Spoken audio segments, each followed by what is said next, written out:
Hey, Tim, how are you? Hey, I'm doing great, Ashley. It's great to see you today. I'm glad to Super. see you too. Thank you so much for hopping on here today. I'm excited to talk to you today. And where are you joining us from today? Costa Mesa, California. And today is a special day, just so you know that. You got to know that. And anybody that's joining us, go to my Facebook page because you're on Stadia Bookkeeping, maybe Facebook page right now or something like that. I don't know how they get all this technology connected, but it's my anniversary today. Woo! Happy anniversary. Yep. How many years? 42 years. Wow. 42 years. Yep. Congratulations. Thank you. Thank Yeah. you. That's awesome. Well, happy anniversary, and we're excited to have you here today. So those of you joining us, this is Tim, and he is a church planter who also helps churches all over the U.S., planters, and help them with whatever they need. I'm really excited to have you here as we talk about how can you increase your church's revenue through discipleship. And by discipling donors well, you can actually increase their faith and giving, as well as meet the needs of your church. So, Tim, I know you have a lot to share today, so I'm going to hand it over to you. Yeah, and Ashley, I just want to say thank you. And before I dive into any of this content, let me just say it's great to be with you all today, who's ever joining us. And I also want to let you know, Ashley's, she's moderating this. She can see everything that's going on. So if you have a question at any time, put it in the chat, and Ashley will make sure that we get some time and we ask those questions right off the bat. So love to make sure we entertain any questions that you might have on this topic. Now, I want to just dive into something, and this is a story I know very well. And I think you can all imagine how it is. I know it very well because in this particular church, we were experiencing literally a measure of impact. Growth was taking place, and a little newer church. We're about to implement a crucial financial campaign. Okay. And the campaign was quite necessary for us to take the next steps. So this church actually secured a consultant to help them with the process. And so the consultant asked the lead and founding pastor of the church to list out who it was that he believed were the top 10 givers in the church. Okay. And the reason I use the words who he believed were the top 10 givers, because starting a church for this particular founding pastor, this planter, it was new to him. And he didn't even think of giving any thought to the fact that he could know who gave what and in what order. But since this was like a big project, and it was a critical part of the vision and the church gearing moving forward, it meant that like this planter, this founding pastor would have to engage in a whole new way in this season. So in this particular church, here's what he found, and it was a shock. Six of the 10 folks that he listed, remember, were those who he believed were in the top 10. Well, 6 of the 10 he listed, they gave very little. Actually, most of them gave nothing. the last 2 years to this particular church, okay, at that time. And only 2 that were on his list of the top 10, they barely cracked into the top 10, and then the other 2 barely made it into the top 50 of the church at that particular time.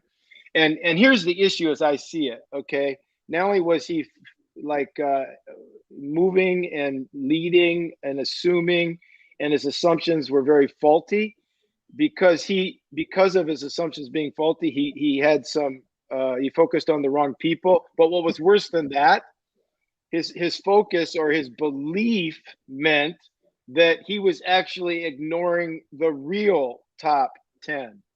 And that's difficult, particularly when you're about to engage in a significant financial campaign, when you have all this vision that you would hope to see accomplished. And it did. At that particular time, it put him and the church in what I would call a sticky situation. Now, here's a little bit about me, okay? First off, that guy was me, okay? I planted this church called the Crossing Church in September 11th of 1988 to be exact, in Costa Mesa, California. And Costa Mesa, California, for some of you who may not know, it's in Orange County. But Orange County, California, that's also where Disneyland resides. That's where like Newport Beach and Huntington Beach and some of those other cities you might have heard of are located. The difference between Costa Mesa and many other places at that time, we weren't a new community. We weren't a burgeoning community. Costa Mesa was at that time a community and is to this very day pretty much a community that was built out, okay? And the other thing I didn't realize when I planted 33 years ago, basically the entire community of Costa Mesa would change demographically while I was at the helm. When we started the Crossing in September of 1988, we had 90% of our people came, like the community were Caucasian, 10% would be in the other category. During my time as lead pastor, the community changed all around us to right now, Costa Mesa is like 45% Caucasian, 45% Hispanic in real terms, and like 10% other, okay? Mm-hmm. Now, the other thing to know about the Crossing before we go any further in today's discussion is we didn't traffic and transfer growth. Over 40% of the people who came to the Crossing, they self-identified as the Crossing was their first ever church of record. Wow. So we literally launched a church in a not growing community. But we also launched it to reach people who didn't go to church and didn't have a relationship with Jesus. But now here we are 33 years later. We actually found and built $30 million of land and buildings, and the church is only left with a $6 million mortgage after all of those years. That means we were able to see roughly $24 million over and above, the general fund budget given to the church. And we did this with people who weren't churched and really didn't have an understanding of stewardship or giving. And the last thing I should tell you before we go any further, and Ashley asked me any other questions, is on the 30th anniversary of the church was in September of 2018. I actually led an intentional succession process and handed the church off to a successor, a great young man. He's doing phenomenal. Even with COVID, the pandemic, and all the kinds of things that so many pastors are having to wrestle through today, he's just knocking it out of the park. My wife and I still attend the church, and we still give our finances to that church because we love the church, we love the people we reach, and we love the mission and the vision of what that church is all about. And now I get the privilege of working with you, Ashley, at Stadia, and although I'm not on the bookkeeping team, and thank God I'm not on the bookkeeping team, but I get the opportunity to encourage church planters from the time that they launch for about 3 years after that time. So that's my role at Stadia. Yeah, that's awesome. I'm really excited about what we're talking about today. And those of you listening, I would encourage you to take notes, and I'll even put them on the screen for you because Tim's going to be diving in to a lot of information and why don't pastors do what he's going to be talking about today. So, Tim? Okay. Well, I'll just say, and I'm going to just say this right now. What I'm about to say, it's just my opinion. Okay, what I'm about to say, it's just my opinion. But for what it's worth, what I see with church planters is most church planters have big visions, big dreams, but big visions and big dreams require big dollars. Yet, unfortunately, what I'm also noticing just in the landscape of the church planting world, I see the established church world, yes, but I mean, in the churches that are beginning world, and at Stadia, we helped plant last year just over 100 in the United States, churches in the United States alone. But many church planters never see their vision realized because they don't understand the money thing. So their visions are nothing more than, should I call them daydreams or pipe dreams? And I just want you all to know, I'm not going to talk about capital campaigns. There are great companies out there that do that. One of the best is Generis. One of our board members at Stadia is with Generis, Julie Bullock. I mean, you can go and find out more about them. and how they do capital campaigns. And by the way, capital campaigns are necessary at different church seasons in the church's history.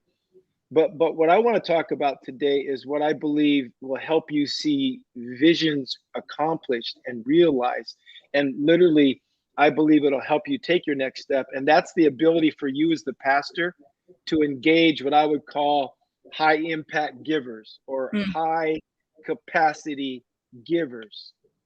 And what I've noticed, Ashley, is many pastors, and you don't necessarily have to be a church planter. You can be any kind of pastor who's tuning in right now.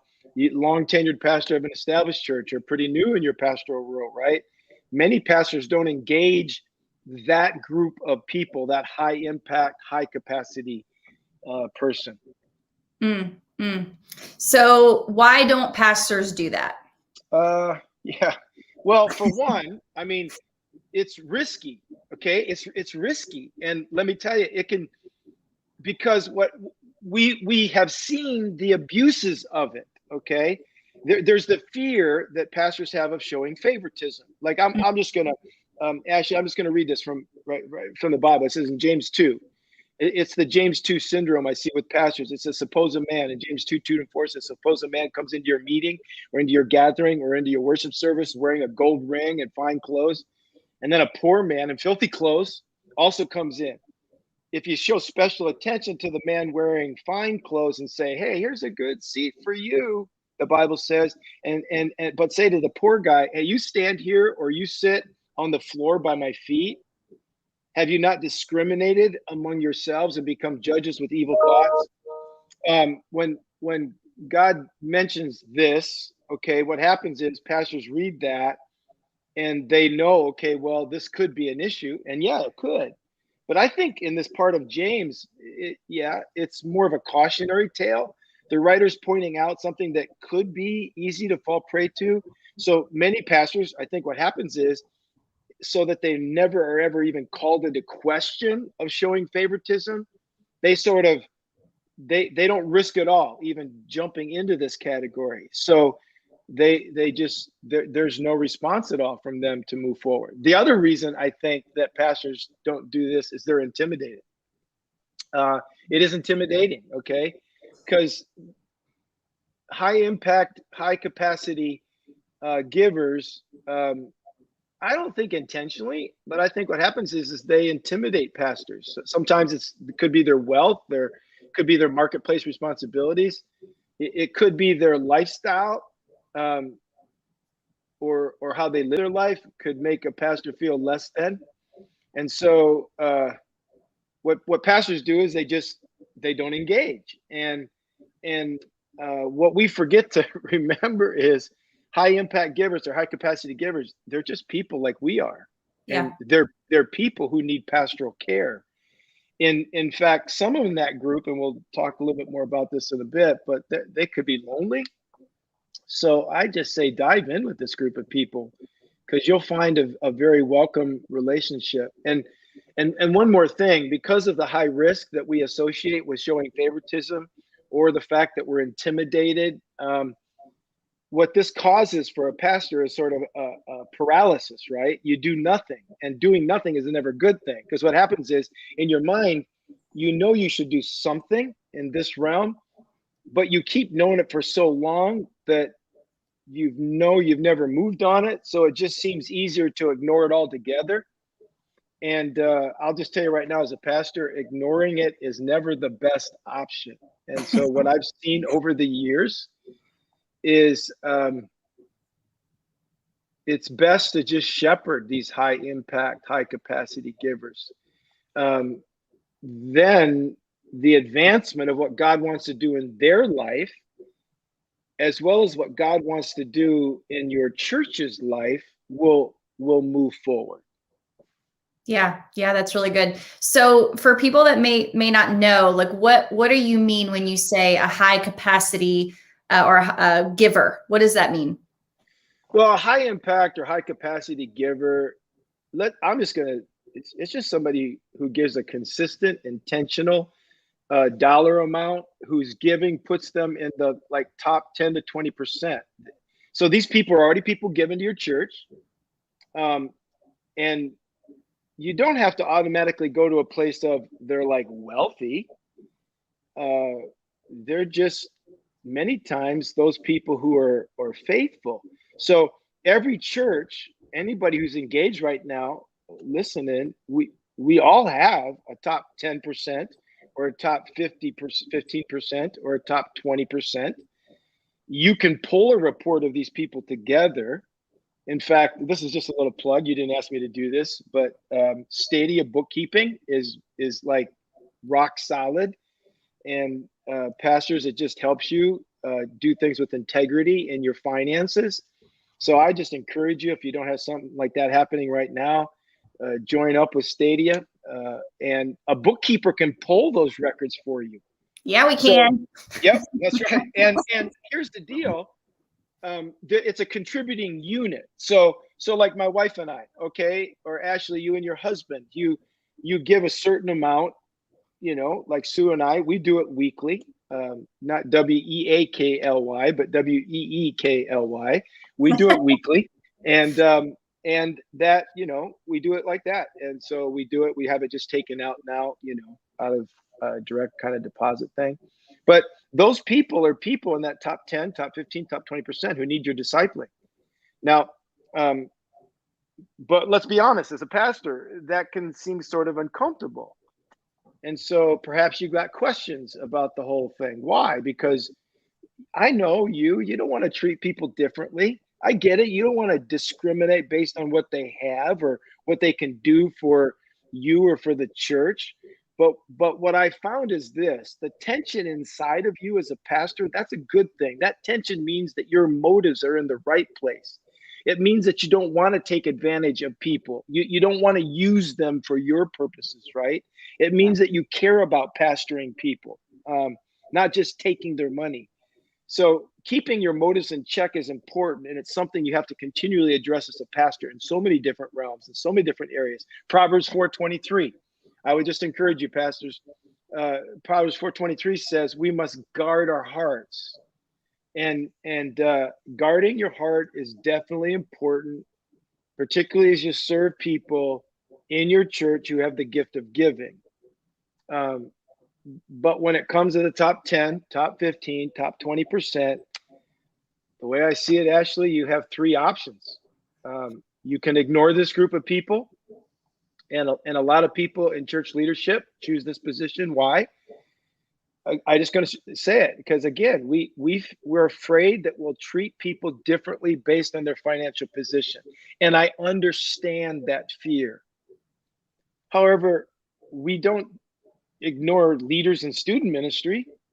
We don't ignore people who have the gift of leadership, in children's ministry. We don't ignore people who have gifts in the area of our missions programs, yet we ignore people, mostly because we fear showing favoritism, people who have the gift of giving. And I get the fear. It's a valid concern. But address the fear in your own heart, Pastor. Don't ignore the person. And I also know that some pastors choose not to know what people give so that they don't treat people different. I get it. I've seen some of the abuses. I just personally wonder, is that the best way to lead? The second way I've seen some pastors swing on this topic is they'll go all the way to the other extreme. And so let's just say it for what it is. Some pastors will use the top 10 or 15, 20% of givers in their church for their own benefit personally. I mean, so they only develop relationships with these people because of their money. And to pastor this group of people is almost like a means to an end, and the end is their benefit, so that they're the beneficiary of what these people have. So using people for your own purposes is never a good thing. Be careful. But don't ignore this group of people just because other people abuse the responsibility of being a shepherd to high capacity, high impact, people who have the gift of giving, and just keep your motives in check. So the third option for us, I think, is that we need to develop.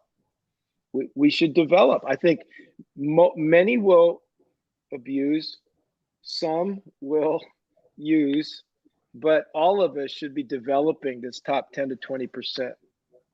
And for years, when I was the lead pastor of the church I founded, I mean, we put systems in place to develop the leaders again of our creative arts ministry. We thought long and hard, how are we going to develop the leaders, in all the facets of our church: children, teens, adults, guest experience. The list could go on and on. But there's nothing more exciting than to think about, okay, how can I develop somebody who shows intentional or sacrificial giving toward this entity called the Bride of Christ, the local church, right?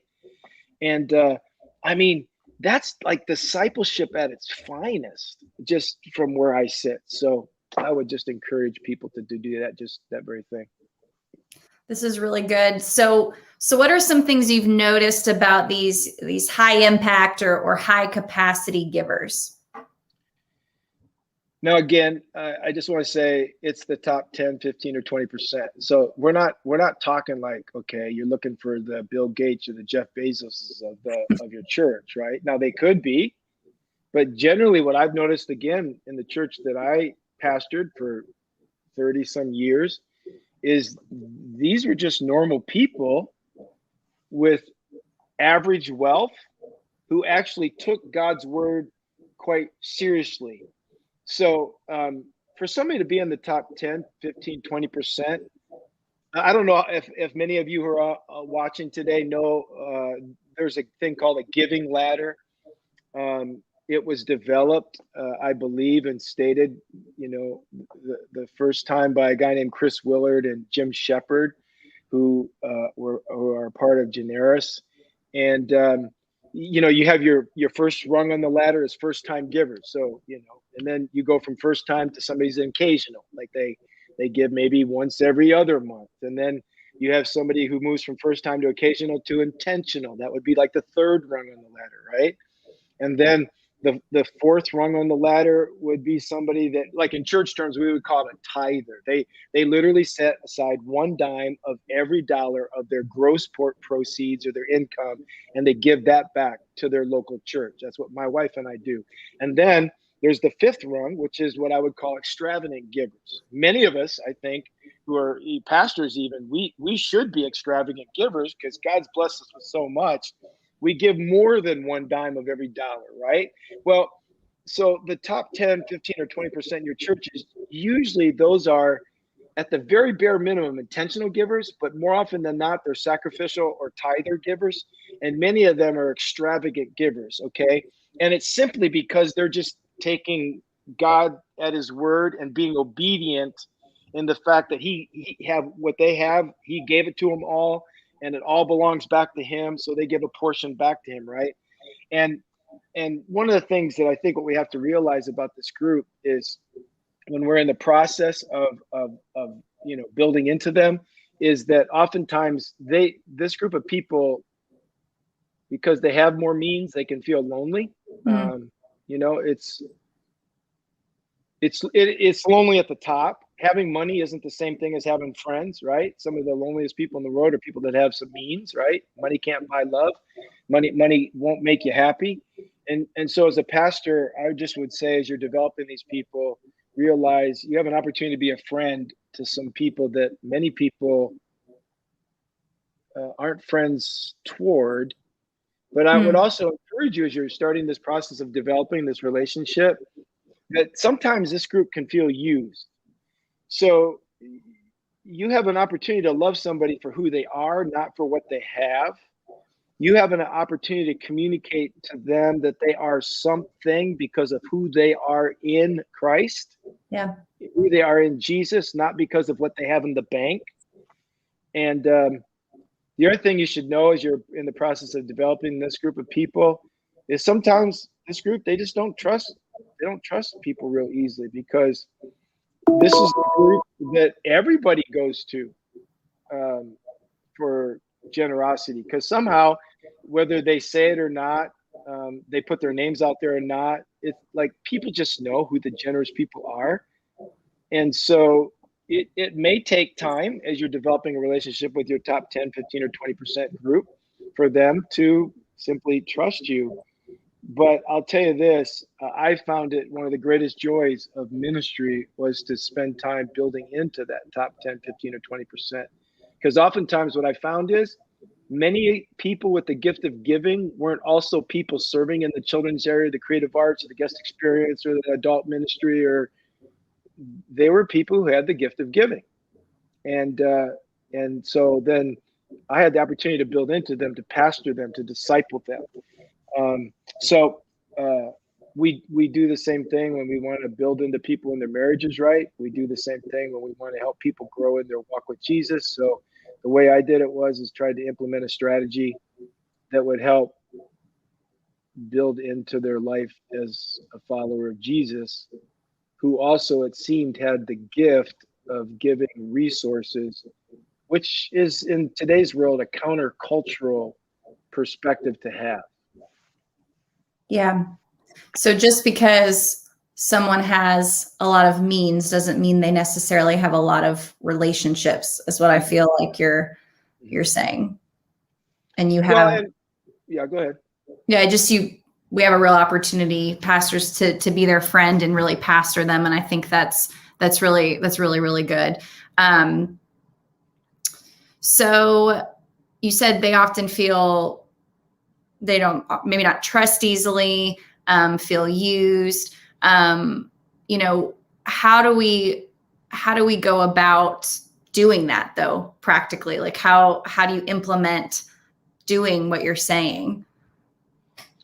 Well, I think the first step is, and I know there's different thoughts on this, Ashley, but the first step, I believe, is actually knowing who's the top 10, 15, or 20% in your church. So, you know who serves in the children's ministry. You know who the leaders are, right? You know who serves in the creative arts ministry. You know who the leaders are in that area are. You know who serves in your guest impressions, your first impressions, or you know the leaders there. And you do know all of that so that you can keep helping them take next steps, not only in their volunteership or their servant heartedness, but so that they can also take next steps in their walk with Jesus. Well, I think it's just as important to make sure that you know who the top 10, 15, and 20% are. And then I would say, once you know that, you intentionally give them access to you as a person.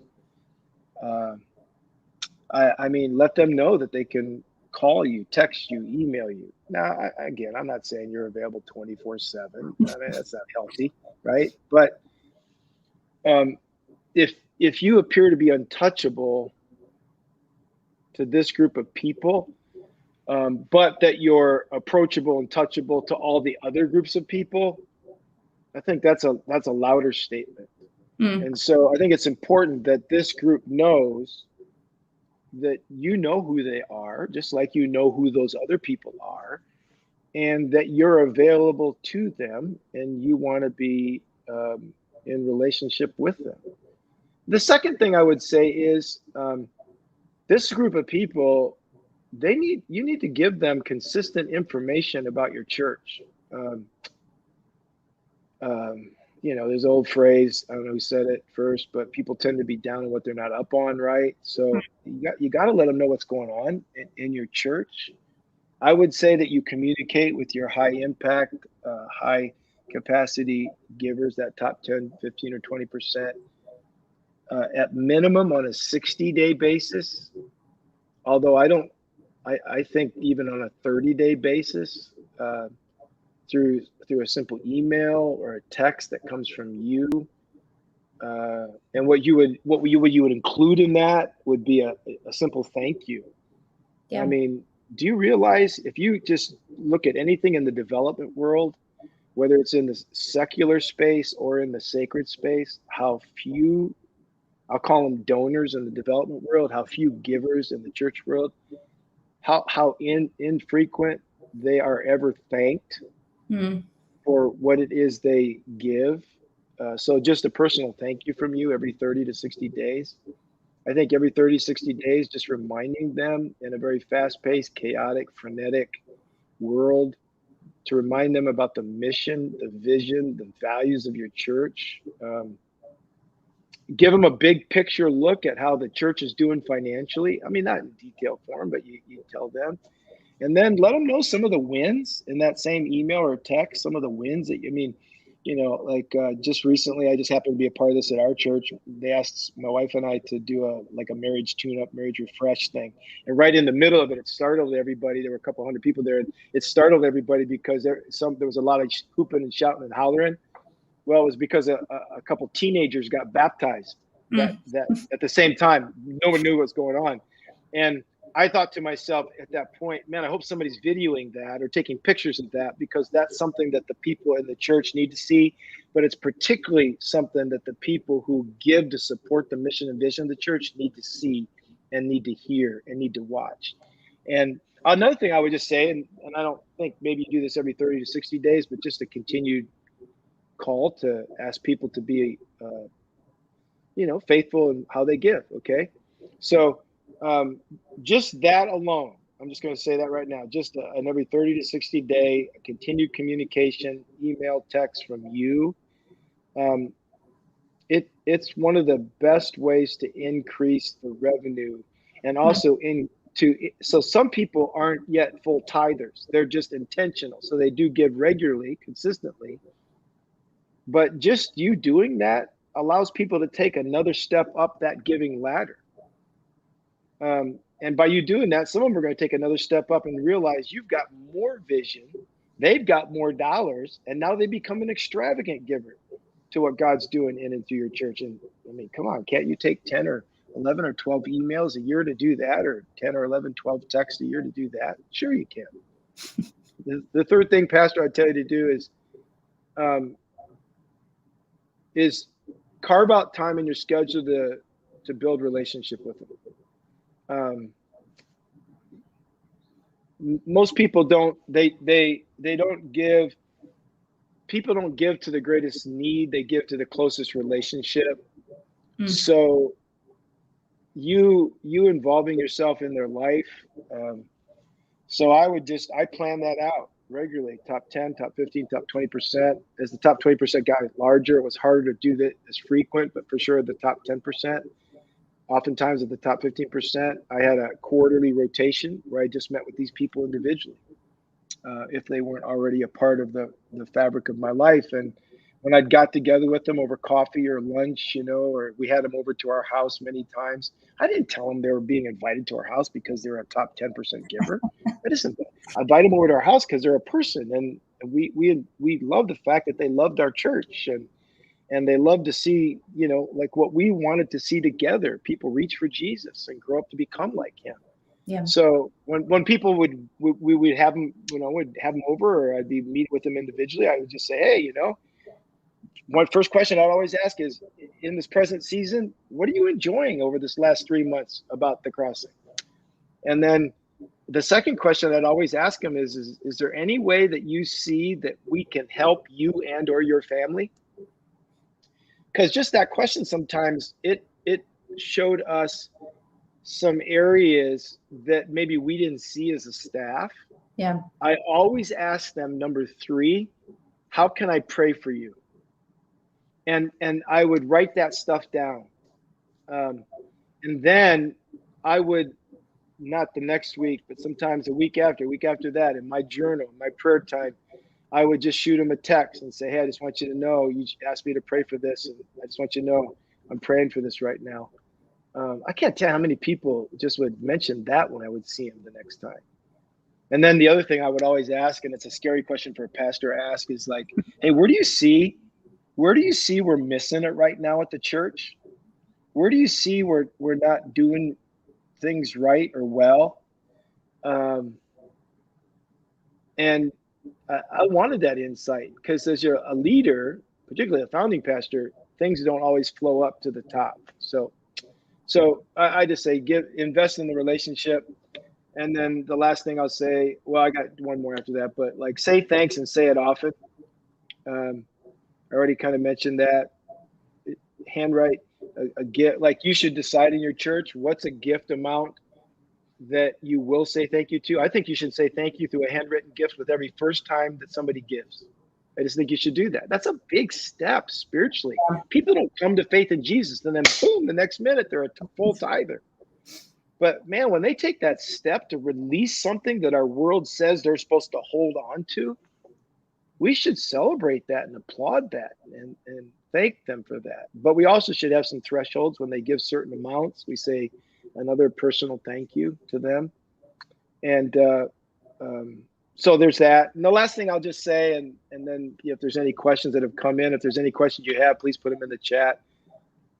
Pastor, I would just say to you, you need to take the lead in modeling generosity.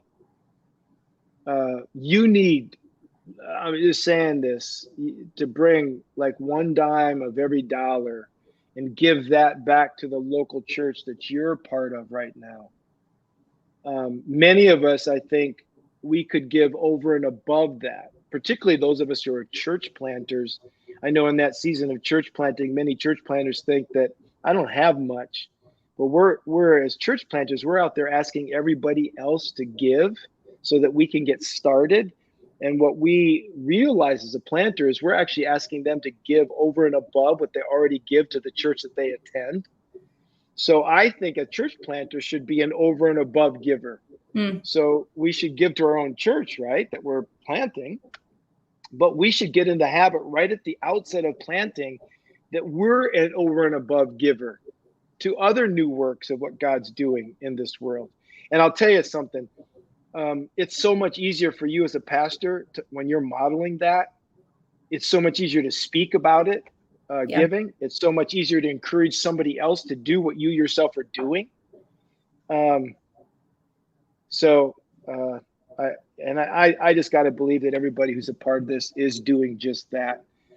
And if you're not, man, take some time and pray and ask God to do a work in your own heart, and then step up and model generosity to your own church.